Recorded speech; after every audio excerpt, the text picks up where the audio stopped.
کاشمون اول ازت خواسته بودم، پا نذاری رو من و این غرورم، کاشکی از چشم تو افتاده بودم. ای کاش نبودم من به اون عشقت گرفتار نبودم، رو صدای خندت حساس نبودم، انقدر اون چشمای تو خاص نبودن، ناز نبودن. یکی مثل من چشماش شب از عشقت بارید، یکی مثل اون دوستت نداره ولی دوستش داری. اشکم در اومد وقتی صدای خندت اومد، تو یه عاشق و کشتی دیگه اونو از دست دادی. یکی مثل من چشماش شب از عشقت بارید، یکی مثل اون دوستت نداره ولی دوستش داری. اشکم در اومد وقتی صدای خندت اومد، تو یه عاشق و کشتی دیگه اونو از دست دادی.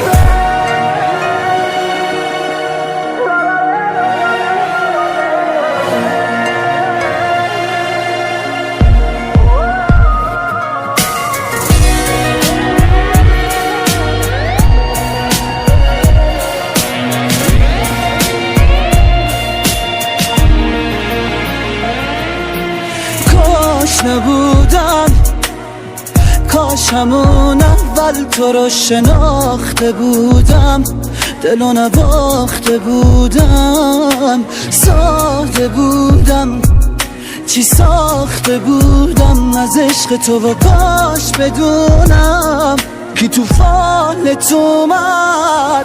کاش نبودم.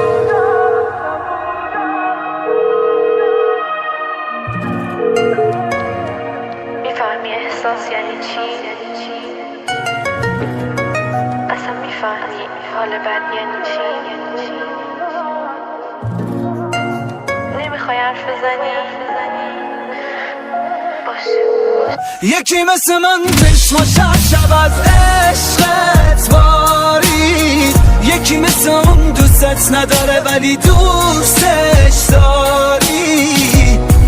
اشکم در اومد وقتی صدای خندت اومد، تو یه عاشق و کشتی دیگه اونو از دست دادی. یکی مثل من چشماش شب از